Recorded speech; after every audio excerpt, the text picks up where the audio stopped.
Hi, I am Carla Rowland Zamora. I am a longtime longboarder from First Point, Malibu in California. I dabbled in competition in my younger years, but wasn't really that interested in it. So I began teaching others how to surf, and I've been doing that now for over 10 years. Would be kind of hard to pinpoint. First Point Malibu obviously is always got a really special place in my heart. That all said, I really like any clean right hand point break. As long as it's long and clean and glassy and not too many fools out, I'm good to go. Would definitely have to be the HangTen. I think that's the ultimate maneuver that really any longboarder wants to achieve. It's, on the end of the nose there, you kind of feel like you're flying or floating on water. So I definitely think that's like my favorite maneuver. That said, I have to say right now my favorite thing to do is to switch stance. I'm naturally a goofy foot who grew up surfing, right hand point breaks and right hand waves mostly, and I wanted to go regular foot, and so I decided to just start switching my stance. I copied a mentor of mine, Dylan Jones, and just began working on it and working on it. I've been doing that for a long time now, and so I'd say my favorite thing to do at the moment is to work on my switch stance and to really try to master nose riding switch stance, cross step switch stance, nose ride, and kind of get all fancy and tap dancey on the nose.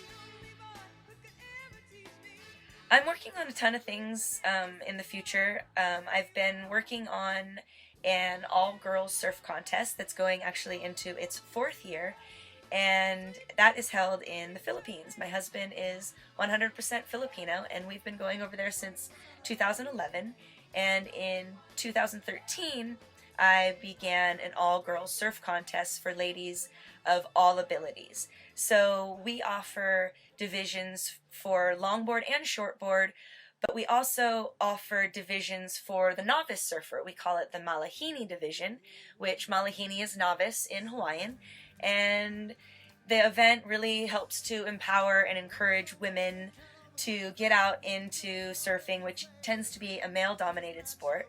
And it's just really a great event, and like I said, we're going into our 4th year. It's held in Belair on the Pacific side of the Philippines. It's at Aliyah Surf Resort, thanks to the graciousness of Roy Angara, who is the owner and proprietor there. And it's just a really awesome event. We see more than 100 girls sometimes and many more spectators. And last year we had some pros join us for our first professional longboard event. Taylor Nelson, Taylor Benzil, Sophia Sarlo, and Rosie Jaffers. Hopefully I'll get some more girls this year. It looks like we're going to have a prize purse. So I'm really working hard on trying to give lady surfers an adequate stage and adequate goodies and prizes like the men get in surfing to help encourage them and empower them. I don't know if I have too many favorite longboarders. I'm not really one to believe in hero worship, if that makes sense. But if I were to say some of the people that I thought were just had the best thing going for them, they have good style, they're a good person in and out of the water. Number 1 on my list would be Chloe Calmon out of Brazil. I've had the pleasure of meeting her and getting to know her and surf with her, and she's a really good person and deserves a world title for sure, so I hope she wins it this year. One thing that I feel very strongly about is the objectification and the sexualization of women in society, but most especially within surfing.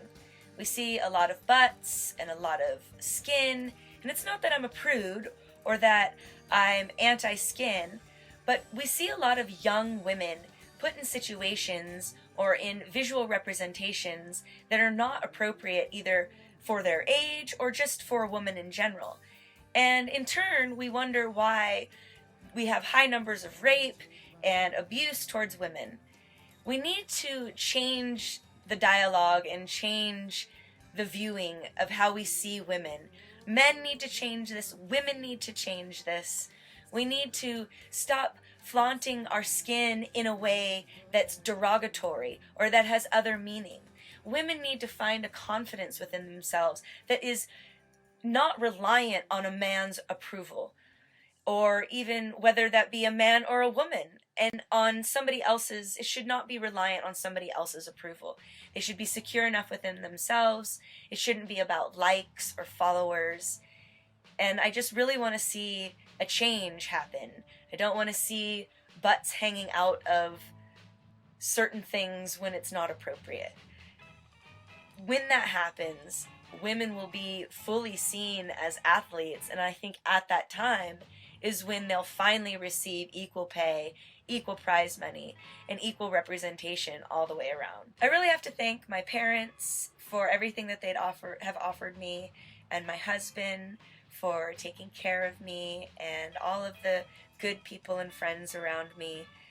You know, if it weren't for family, I think we would be all lonely people. So make sure you hug your loved ones out there and give them a big kiss.